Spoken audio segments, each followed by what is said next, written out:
are here at Jazz Aquamarine, Hurghada, Egypt. All-inclusive siya, kaya maganda. So, wala ka nang dapat gawin. Itutour ko kayo. So, ito yung reception. Ito yung bar, which is sobrang sasarap ng mga cocktails. Ito yung main restaurant niya. There is two main restaurant, which is the Topaz and the Four Corners. The Four Corners is on the other side. Dalawang hotel siya na combined, so you can use the amenities of both hotel.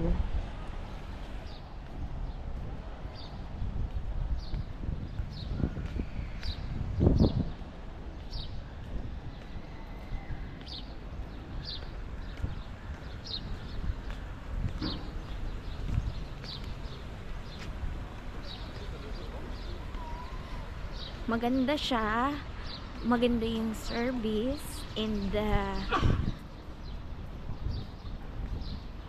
sobrang affordable. As in, sobrang affordable niya. Mas mahal pa ang mag-travel sa Pilipinas kaysa sa magbayad ka ng hotel dito, which is all-inclusive na siya.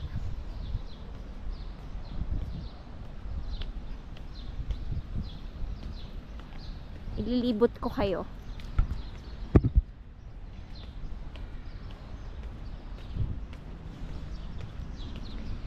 They have almost 21 pools and water parks na included, all inclusive, which is nakaka-shock kasi sa murang halaga is mas mahal pa yung Henan Resort sa Boracay. As in, mas mahal pa siya.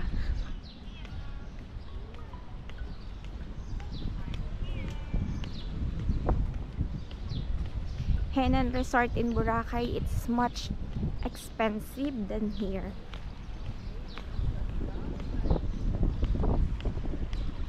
Hindi na ako magpapakita ha. Ipapakita ko na lang sa inyo kung saan ako nagpunta.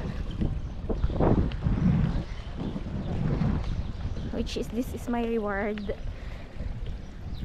para sa sarili ko, and birthday gift na rin para sa sarili ko.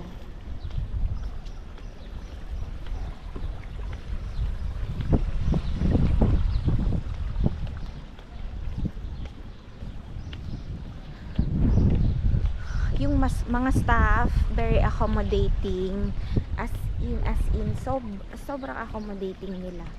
Tsaka dito wala silang pakialaman, pakain nila sa'yo kung anong gawin mo, kung ano isuot mo.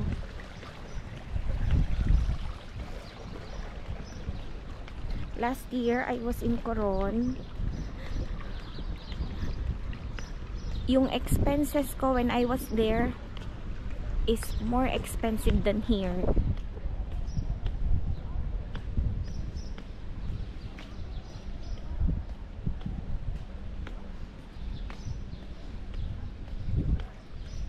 This is the pool bar.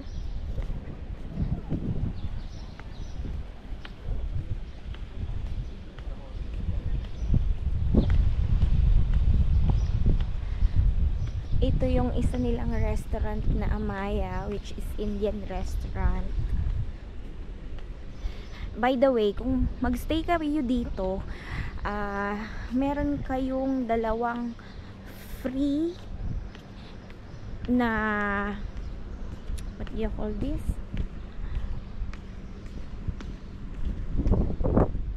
Free meals sa mga restaurant nila. So 2 times kayong pwedeng mag-book ng free meal sa mga restaurant nila dito, yung hindi kasali sa all-inclusive. But the rest, it's all-inclusive. Napaka-relaxing ng area. Sobrang peaceful. Kitang-kita nyo naman, sobrang ganda ng weather.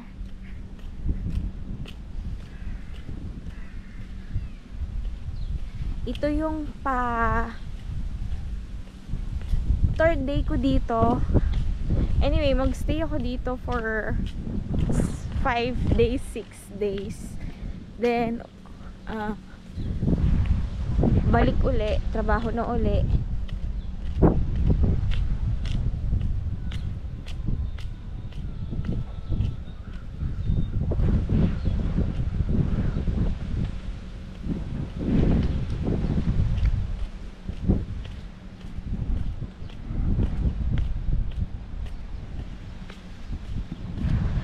ayun yung water park dun sa side na yon. Then dun yung beach. Ipapakita ko na lang dun sa other video ko yung beach at yung isang water park pa. Supposed to be mag-swimming kami ngayon, kaso ayaw ni Jowa at malamig. Medyo masama yung pakiramdam kasi kahapon nag-swimming siya, sumabay sa akin na mainit, nagtataning, and then ako, alam niyo naman, kargadora, after ko magtan, lumusong ako sa malamig na tubig, sumabay sa akin. Tas kagabi siguro nasobrahan ng pagod, kaya yun, ngayon masama yung pakiramdam. So nayaan ko na lang muna at ako na lang ang magagala-gala muna dito. Sabi ko sa kanya, bibidyohan ko lang muna yung hotel kasi sayang naman, di ba? Why not? Sayang ang chance. Ang ganda pa naman, oh, ang ganda. Ito yung second hotel, which is walking distance lang talaga siya, pero malaki, sobrang laki ng hotel.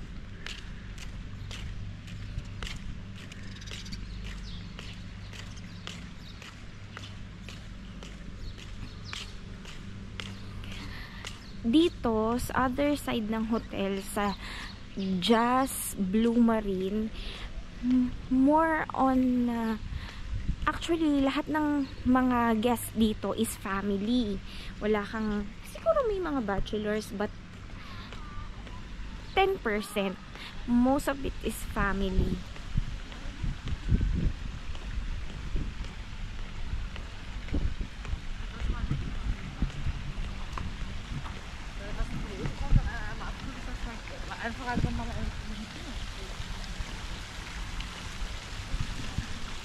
Dito wala kang makikita na, meron akong nakita ng mga siguro 5 guests na Asian, but most of it is from the west.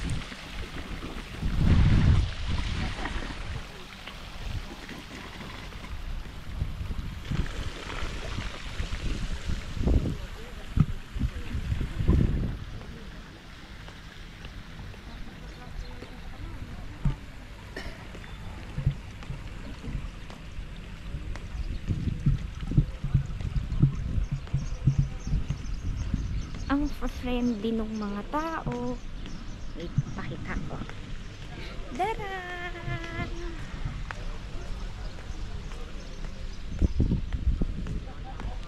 Hindi tayo ganun conservative, pero hindi rin naman tayo ganun ka-revealing, no?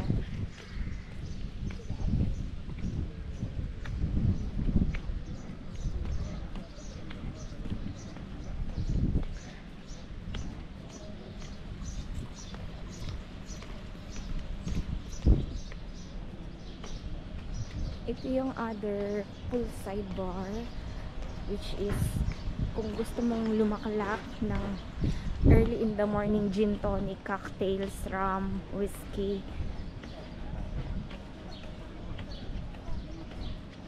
Pwedeng pwede.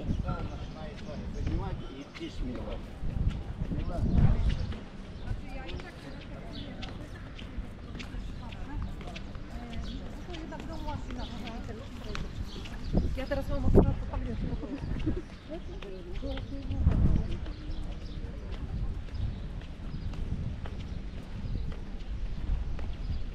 Medyo iniiwas ko kayo sa mga tao kasi hindi natin alam kung okay sa kanila na makasama sila sa video, which is respeto na lang din para sa kanila.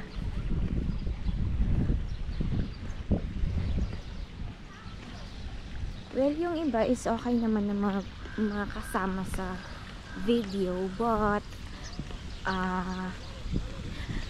syempre hindi natin alam kung sino ang gusto ng privacy. We don't need to invade their privacy.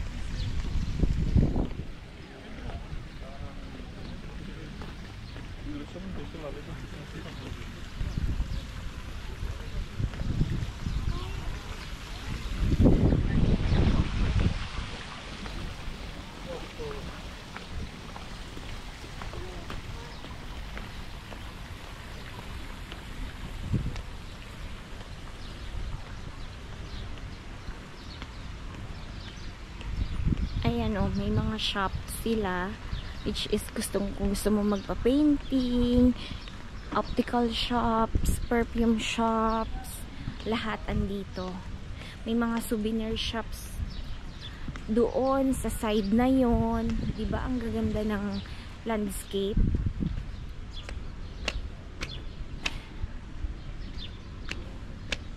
Actually, pangalawang ikot ko na to because just this morning, nag-jog ako para naman matagtag yung mga nilamon ko for the first 3 days. So ito, dadalhin ko kayo dito sa isang water park nila. Dito, kailangan yung dala nyo is not their currency. Sa hotel kasi kapag locals yung guests, which is Egyptian yung mga guests, they're going to pay the Egyptian pound. But if it's foreign, they prepare the dollars or UK pound.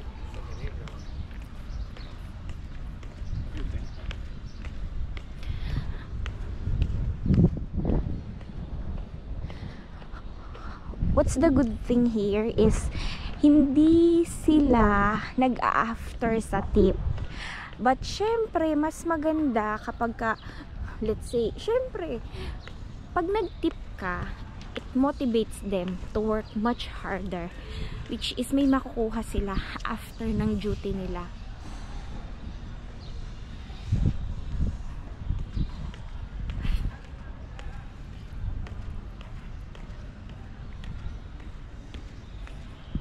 Dito pala is bibigyan kayo ng brochure, which is the map of the hotel and yung oras, yung mga resto na kasama sa all-inclusive, anong oras yung breakfast, lunch, dinner, ganon, tapos yung mga snacks sa poolside, ganyan.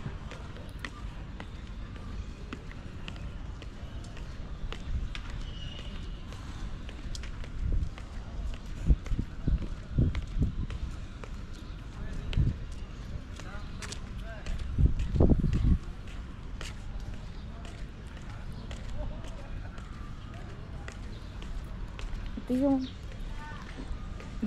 I think it's not adults but kids water park.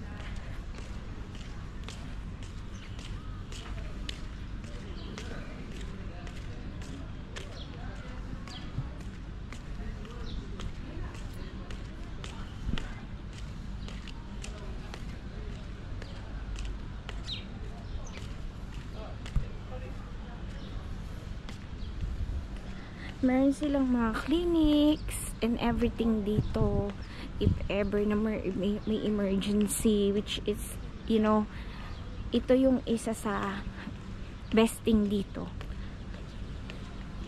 So dito nga pala, bawal kang mag-swim after 6 o'clock kasi wala na silang lifeguard. Lifeguard is in the morning lang, so they prevent na mag-swimming after ng duty ng mga lifeguards. Kasi syempre, diba, anything happens, hindi nila alam. Hindi naman tayo lahat maalam mag-swim. Gaya ko especially.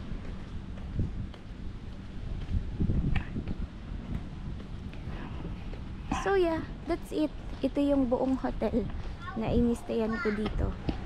Good morning from Jazz Aquamarine.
Good morning. Morning. How are you?